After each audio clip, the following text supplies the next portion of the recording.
Hello students, आज हम लोग टेंसेस पढ़ेंगे। टेंस कितने टाइप के होते हैं। टेंस ऐसे तो टोटल अगर देखा जाए तो 12 टाइप्स के होते हैं। ऐसे टेंस को 3 पार्ट में पहले बांटा जाए तो पहले आता है प्रेजेंट, यानी जो अभी है उसको बोलते हैं प्रेजेंट। उसके बाद आ गया हमारा पास्ट, जो गुजर चुका है, जो कल चला गया। उसके बाद आता है फ्यूचर, जो आने वाला है, यानी कल। प्रेजेंट का, पास्ट का और फ्यूचर टेंस का, तीनों का 4 टाइप होता है।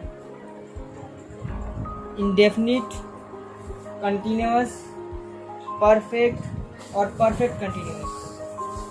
तो प्रेजेंट में भी अगर हम देखें तो प्रेजेंट इंडेफिनिट हो जाएगा, प्रेजेंट कंटिन्यूअस हो जाएगा, प्रेजेंट परफेक्ट, फिर लास्ट होता है प्रेजेंट परफेक्ट कंटिन्यूअस।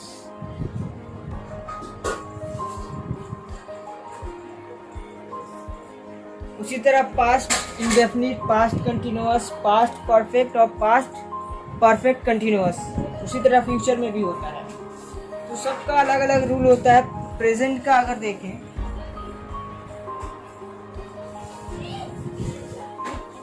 सब में एक चीज ये कॉमन होता है कि पहले हम लोग देखते हैं सब्जेक्ट में क्या है।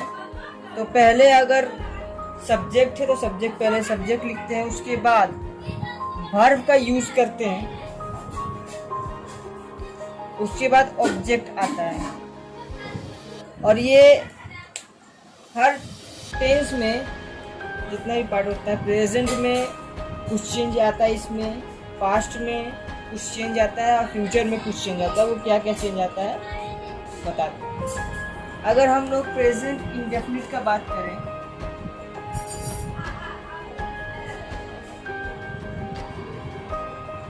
तो प्रेजेंट इंडेफिनिट का कैसे हम लोग पहचानेंगे कि कोई भी टेंस सेंटेंस प्रेजेंट इंडेफिनिट है। तो किसी भी सेंटेंस के आखिर में ता है, ती है, रहे तो वो प्रेजेंट इंडेफिनिट होता है। जैसे कि वो स्कूल जाता है, या फिर गाड़ी बहुत तेज चलती है। इस तरह का जितना भी सेंटेंस है जिसके आखिर में ता है, ती है, रहे तो वो हो गया प्रेजेंट इंडेफिनिट। इसका रूल समझ लेते हैं। रूल क्या होता है इसका? रूल ये है कि पहले सब्जेक्ट लिखेंगे, उसके बाद वर्ब आएगा। वर्ब यानी वर्ब का फर्स्ट फॉर्म, और अगर चेंज आता है जो एस ई लगता है सिंगुलर प्लूरल में, तो उस टाइप का होगा। और उसके बाद ऑब्जेक्ट होगा। यही है प्रेजेंट इंडेफिनिट का रूल। जैसे कि अगर सेंटेंस है कि स्कूल अब रोजाना नहीं खुलती है, या फिर हम ले लेते हैं कि राजू बहुत तेज दौड़ता है।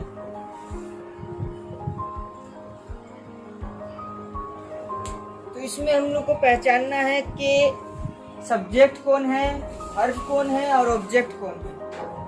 सब्जेक्ट उसको बोलते हैं जिसके बारे में बात हो रहा है। तो यहाँ पे राजू के बारे में बात हो रहा है, तो राजू हो गया हमारा सब्जेक्ट। तो पहले लिख देंगे राजू। उसके बाद वर्ब पहचानेंगे। वर्ब किसको बोलते हैं? जो डूइंग वर्ड होता है, यानी कुछ कर रहा है। क्या कर रहा है? तेज दौड़ रहा है, तो यहाँ पे दौड़ना जो हुआ वो वर्ब हो गया। ठीक है। तो राजू दौड़ना का होता है रन। राजू सिर्फ एक है तो उसके लिए एस लग जाएगा लास्ट में, राजू रन्स। राजू बहुत तेज दौड़ता है। ऑब्जेक्ट जो है लास्ट में वो हम लोग लिखेंगे बहुत तेज दौड़ता है, यानी राजू रन्स वेरी फास्ट।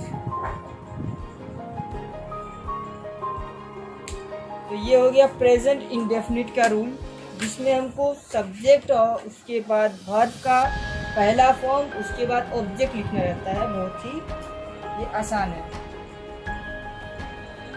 कुछ ऐसा भी सेंटेंस होता है जिसको बनाने में मुश्किल होता है, जैसे कि अगर बोल दिया जाए कि बारिश रोजाना होती है, तो यहाँ पे सेंटेंस है बारिश रोजाना होती है। तब यहाँ पे सब्जेक्ट कौन है? बारिश है कि क्या है? अगर बारिश है तो क्या लिखेंगे? रेन। क्या उसके बाद क्या करेंगे? रोजाना, डेली।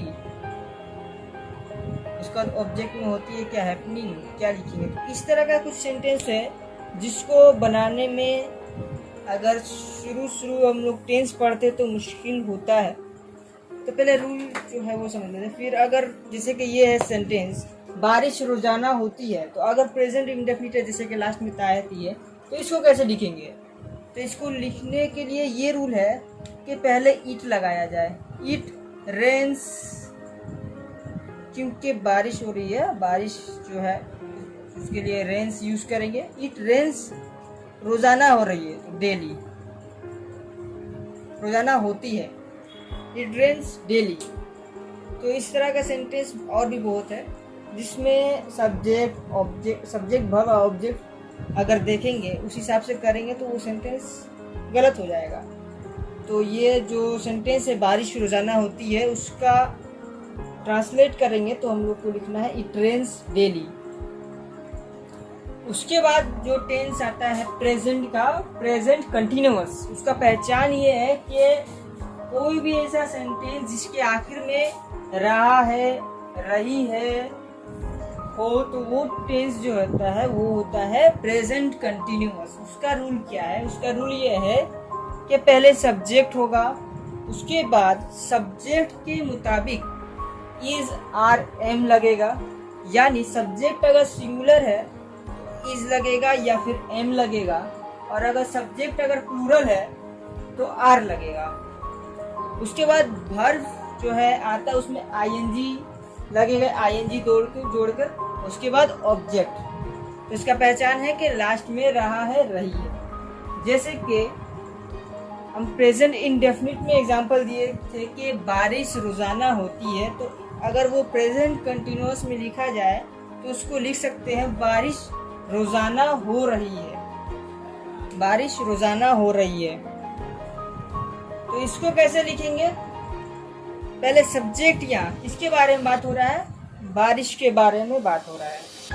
अच्छा, तो हम बारिश के बारे में बात हो रहा है तो इसको लिख सकते हैं इट इज रेनिंग डेली। तो जब भी बारिश का सेंटेंस हो तो हम लोग पहले इट यूज करेंगे, उसके बाद रूल के मुताबिक इज आर एम। तो इट का यूज किए हैं तो उसके साथ लगेगा इज, और यहाँ पे बारिश हो रही है इट इज रेन की जगह, जो कि हम लोग प्रेजेंट इंडेफिनिट में इट रेन्स डेली लिखे थे, तो यहाँ रेन तो लिखे हैं लेकिन उसमें आईएनजी जोड़ देंगे, इट इज रेनिंग डेली। ठीक है। प्रेजेंट इंडेफिनिट में एक सेंटेंस ये बोले थे कि राजू बहुत तेज दौड़ता है। अगर उसी को प्रेजेंट कंटिन्यूअस में लिखें तो उसका होगा राजू बहुत तेज दौड़ रहा है, क्योंकि प्रेजेंट कंटिन्यूअस का यही पहचान है कि लास्ट में रहा है, रही हो। अब इसको रूल के मुताबिक अगर लिखे तो सब्जेक्ट यहाँ है जिसके बारे में बात हो रहा है वो है राजू, तो राजू लिख देते हैं, और राजू के साथ इज लगेगा, इज लिख दिए हैं। उसके बाद वर्ब है यहाँ पे दौड़ना यानी रन, तो वर्ब हम लिख दिए रन। उसके बाद आईएनजी लगेगा तो रनिंग लिख देंगे। Raju is running very fast. Last में हम ऑब्जेक्ट लिखते हैं तो ऑब्जेक्ट लिख देंगे वेरी फास्ट। तो ये है प्रेजेंट कंटिन्यूअस का रूल। उसके बाद वर्ब का पास्ट पार्टिसिपल फॉर्म यूज करेंगे, उसके बाद ऑब्जेक्ट। तो इसका पहचान है प्रेजेंट परफेक्ट टेंस का ये पहचान है कि लास्ट में सेंटेंस के लास्ट में चुका है, चुकी है, रहा होगा। यानी अगर सेंटेंस है जैसे कि हम राजू के बारे में बात करते हैं, राजू बहुत तेज दौड़ता है, तो उसका अगर हो कि राजू बहुत तेज दौड़ चुका है, तो लास्ट में अगर चुका है या चुकी है तो वो प्रेजेंट परफेक्ट टेंस है। उसका रूल यही है कि पहले सब्जेक्ट को लिखना होगा, उसके बाद हैज हैव लगाकर जो वर्ब है उसका पास्ट पार्टिसिपल फॉर्म लिखना होता है, उसके बाद ऑब्जेक्ट लिखना होता है। तो अगर उसके बाद हैज या है तो राजू सिंगुलर है तो हैज लगेगा। उसके बाद बहुत तेज दौड़ चुका होगा, यानी रन का होता है rain, Raju has rain, object हो गया very fast, Raju has rain very fast. तो ये प्रेजेंट परफेक्ट टेंस का एग्जाम्पल। और बारिश वाला हो तो बारिश वाला कोई भी टेंस में पहले इट यूज होता है। अगर हम लोग बोल रहे हैं कि बारिश हो चुकी है तो उसका होगा पहले इट, उसके बाद इट के साथ हैज लगाएंगे, इट हैज, और रेन का पास्ट पार्टिसिपल फॉर्म लिख देंगे, इट हैज रेन। तो ये रहा प्रेजेंट परफेक्ट सेंटेंस का रूल। उसके बाद आता है प्रेजेंट परफेक्ट कंटिन्यूअस टेंस, जिसको प्रेजेंट परफेक्ट प्रोग्रेसिव टेंस भी बोलते हैं। इसका रूल ये है कि सब्जेक्ट होगा, उसके बाद हैज और हैव लगाएंगे, उसके बाद बीइंग लगेगा, उसके बाद वर्ब जो रहेगा उसमें आईएनजी लग जाएगा, उसके बाद ऑब्जेक्ट। इसका पहचान ये है कि सेंटेंस के लास्ट में जैसे कोई डेट वगैरह दे देगा कि राजू 2 दिन से दौड़ रहा है, या फिर बारिश 2 दिन से हो रही है। तो इस तरह के सेंटेंस को बोलते हैं प्रेजेंट परफेक्ट कंटिन्यूअस। जैसे कि अगर सेंटेंस ये है कि बारिश 2 दिन से हो रही है, तो उसको हम लोग लिखेंगे इस तरह। तो बारिश वाला सेंटेंस में इट लगाएंगे पहले, इट, उसको हैज या हैव, तो इट हैज, उसके बाद बीन है तो इट हैज बीन। बारिश का होता है रेन, तो उसमें आईएनजी लग जाएगा, इट हैज बीन रेनिंग। अब 2 दिन से हो रही है, फिक्स टाइम नहीं दिया है, सिर्फ बोला है बारिश 2 दिन से हो रही है। तो जब कोई फिक्स टाइम नहीं दिया हो तो इट हैज बीन रेनिंग, और फिक्स टाइम नहीं दिया है तो लिख सकते हो उसके लिए फॉर कितने दिन से हो रही है, फॉर 2 डेज, क्योंकि ये फिक्स टाइम नहीं दिया है। तो सेंटेंस था बारिश 2 दिन से हो रही है, ये है प्रेजेंट परफेक्ट कंटिन्यूअस। टाइम भी दे दिया है कि इतना दिन से हो रही है। तो उसका रूल ये है सब्जेक्ट हैज हैव, उसका बीन लगेगा, वर्ब में आईएनजी लगेगा, ऑब्जेक्ट, तो हो जाएगा it has been raining for 2 days. तो यही है प्रेजेंट का जितना भी टेंस है उसका rule. Present perfect, present indefinite पढ़ा है, प्रेजेंट कंटिन्यूअस पढ़ा है, प्रेजेंट परफेक्ट पढ़ा है, उसके बाद आ गया प्रेजेंट परफेक्ट कंटिन्यूअस, जिसको प्रेजेंट परफेक्ट प्रोग्रेसिव टेंस भी बोलते हैं। और डिटेल्स अगले वीडियो में देंगे।